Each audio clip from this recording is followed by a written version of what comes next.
सुभाष रेड्डी जी, मेरे साथी मंत्री श्रीमान BL वर्मा जी, सचिव सहकारिता Shri Gyanesh Kumar ji, Shri Vijay Kumar ji, Shri Manoj Mittal MD CEO IFCI limited, Shrimati P Lakshmi MD SDMS और आज इस कार्यक्रम में उपस्थित सहकारिता विभाग के सभी अधिकारी कर्मचारी गण और कुछ प्रतिनिधि जिनको सालों से सहारा ग्रुप की ये 4 क्रेडिट सोसाइटियों में जिनकी राशि लंबित हो गई है, स्थगित हो गई। आप सभी का आज के कार्यक्रम में मैं हृदय से स्वागत करता हूं। मित्रों, ये छोटा सा परंतु महत्वपूर्ण कार्यक्रम है। ये कार्यक्रम का महत्व 2 दृष्टि से है। एक तो करोड़ों ऐसे लोग जिनकी गाढ़ी कमाई एक 4 क्रेडिट कोऑपरेटिव सोसाइटियों के अंदर स्थगित हो गई। घोटाले का आरोप लगा, कोर्ट केस हुए, एडमिनिस्ट्रेटर अपॉइंट हो गए हैं। एडमिनिस्ट्रेटर अपॉइंट होते ही ED, इनकम टैक्स, अलग अलग सरकारी संस्थाओं ने अपने अटैचमेंट कर दिए और ये सब कानूनी लड़ाई में कहीं न कहीं जो निवेशक है, जिसने अपनी गाढ़ी पसीने की कमाई इसमें लगाई है, इसके प्रति किसी का ध्यान नहीं जाता था। और ये कोई पहली ऐसी कहानी नहीं है। कहीं पर भी इस प्रकार के घोटाले का आरोप लगता है या घोटाले होते हैं तो तुरंत ही मल्टी एजेंसी सीजर हो जाता है। और मल्टी एजेंसी सीजर को मैं मानता हूं कि ब्रह्मा जी पर पृथ्वी पर आए तो इसको उठा नहीं सकते, क्योंकि कोई एजेंसी इसमें निवेशक का विचार नहीं करती, अपने अपने इंटरेस्ट का विचार करती है। और इसी के कारण एक बहुत बड़ी असुरक्षा की भावना और अविश्वास की भावना कोऑपरेटिव सोसाइटियों के प्रति बनी।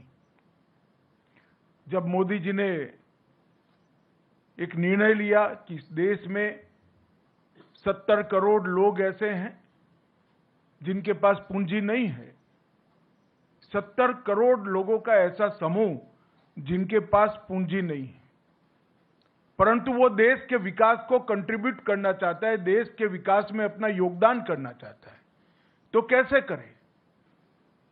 जिनके पास पूंजी नहीं है और कुछ उद्यम करना चाहते हैं, जिनके पास पूंजी नहीं है कोई उद्योग डालना चाहते हैं, जिनके पास पूंजी नहीं है और कुछ प्रवृत्ति करना चाहते हैं, इनके लिए कोऑपरेटिव आंदोलन के अलावे और कोई रास्ता नहीं है। क्योंकि सहकारिता आंदोलन ही एकमात्र आंदोलन है कि जिसमें छोटी छोटी पूंजी का कुल योग बनाकर ढेर सारे लोगों को मिलाकर एक बड़ी पूंजी की निर्मित कर एक बड़ी चीज को साकार किया जा सकता है। मैं आज हमारे यहां जो दूध उत्पादन के क्षेत्र में कोऑपरेटिव क्रांति हुई है, उसका मैं जरूर उदाहरण देना चाहता हूं। सिर्फ गुजरात में 36 लाख बहनें हर रोज दूध का उत्पादन करती हैं और दूध का उत्पादन कर प्रोसेस कर इसको देश भर में और दुनिया भर में पहुंचाया जाता है। और ये 36 लाख बहनों में से एक भी बहन ने 100 रुपये से ज्यादा निवेश नहीं किया है, सिर्फ 100 रुपया। मगर 36 लाख बहनों ने 100 रुपया निवेश किया है। उसमें से अमूल बना और आज वो बहनों की सालाना इनकम 60,000 करोड़ रुपया है। कोई कल्पना नहीं कर सकता कि 100 रुपये के निवेश से और 100 रुपये वाली 36 लाख महिलाओं, जिसमें से ज्यादातर SSC पास भी नहीं है, वो इकट्ठा होती हैं, कोऑपरेटिव सोसाइटीज बनाती है, फिर जिला कोऑपरेटिव यूनियन बनते हैं, फिर फेडरेशन बनता है और अंत इसका ये आता है कि देश भर में दूध की कमी को वो महिलाएं समाप्त करती हैं और इसके साथ साथ 60,000 रुपये का इनकम सालाना वो करते हैं। अब इससे बड़ा कोई उदाहरण नहीं होता। और इसके आधार पर देश भर में कई सारे कोऑपरेटिव डेयरी के मॉडल बने हैं। अलग अलग राज्यों में, कर्नाटक में बना, मध्य प्रदेश में बना, मुंबई, महाराष्ट्र में बना, पटना में बना, बिहार में बना और सफल मॉडल हुए। और इस सब का योग मिला लें तो 2.5 करोड़ बहनें आज पशुपालन कर कर देश की दूध की कमी को समाप्त भी कर रही हैं और जीडीपी में कंट्रीब्यूट भी कर रही हैं। ये तो उदाहरण हुआ एक सफल कोऑपरेटिव का, मगर कई बार घपले घोटाले के आरोप भी होते हैं और जो छोटे छोटे लोग इसमें निवेश करते हैं उनकी पूंजी जाया जाती है। सालों सालों तक, ये सहारा का ही उदाहरण ले दी, कितने सालों तक सुप्रीम कोर्ट में केस चला, सभी एजेंसियों ने इनकी प्रॉपर्टी सीज कर दी, अकाउंट सीज कर दे, एक सीजर हो तो उसका रास्ता निकाले, 7-8 एजेंसियों ने सीजर कर दिए। अब ऐसा जब होता है तो कोऑपरेटिव आंदोलन की विश्वसनीयता, क्रेडिट सोसाइटियों की विश्वसनीयता समाप्त होती है। इसलिए मोदी जी ने जो मंत्रालय बनाया उसके बाद हमने इनिशिएटिव लिया, सभी स्टेक होल्डरों को बिठाया। इसमें आप लोगों को नहीं बिठाया था क्योंकि आपका रिप्रेजेंटेटिव मैं हूं। जो निवेश करता है उनको नहीं बुलाया था। हमने सेबी वालों को भी बुलाया, ईडी वालों को भी बुलाया, इनकम टैक्स वालों को भी बुलाया, सीरियस फ्रॉड ऑर्गेनाइजेशन वालों को भी बुलाया, सीबीआई वालों को भी बुलाया और अधिवक्ताओं को भी बुलाया, लॉ ऑफिसर्स को भी बुलाया।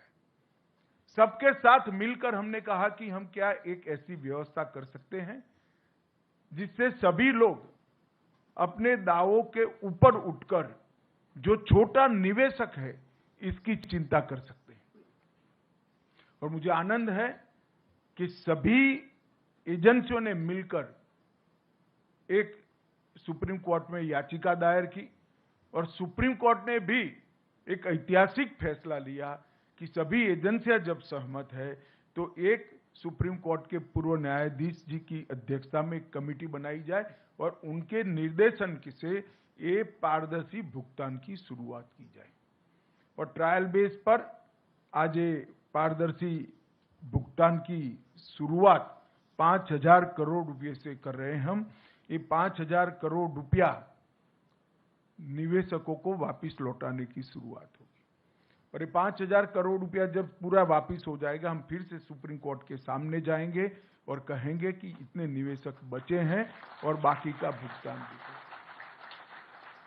आज जो पोर्टल लॉन्च हुआ है वो पोर्टल से लगभग 1 करोड़ निवेशकों को, क्योंकि हमने तय किया है कि पहले 10,000 रुपया तक की राशि को हम भुगतान करेंगे, जिनका 10,000 तक का निवेश है वो, और जितना भी निवेश हो उसमें से 10,000 रुपया। ये ट्रायल बेस है और ये पोर्टल के माध्यम से इसको ऑनलाइन सबको निमंत्रित करेंगे। पूरे डेटा को ऑनलाइन कर दिया गया है चारों सोसाइटियों के और सीरीज ऑफ मीटिंग कोऑपरेटिव मंत्रालय के, सहकारिता मंत्रालय के अधिकारियों ने की है। हमारे जो स्टॉक होल्डिंग के साथी बैठे हैं उन्होंने भी बहुत बड़ा इनिशिएटिव दिया है।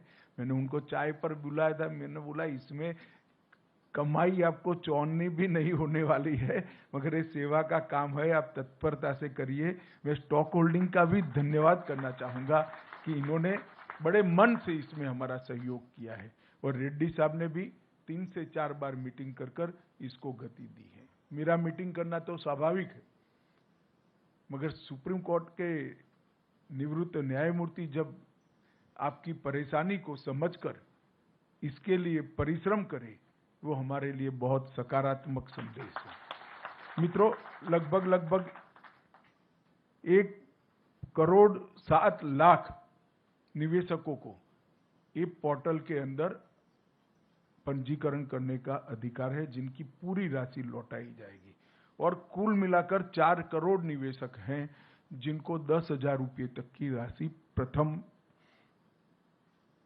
दृष्टि से उनको वापस दी जाएगी।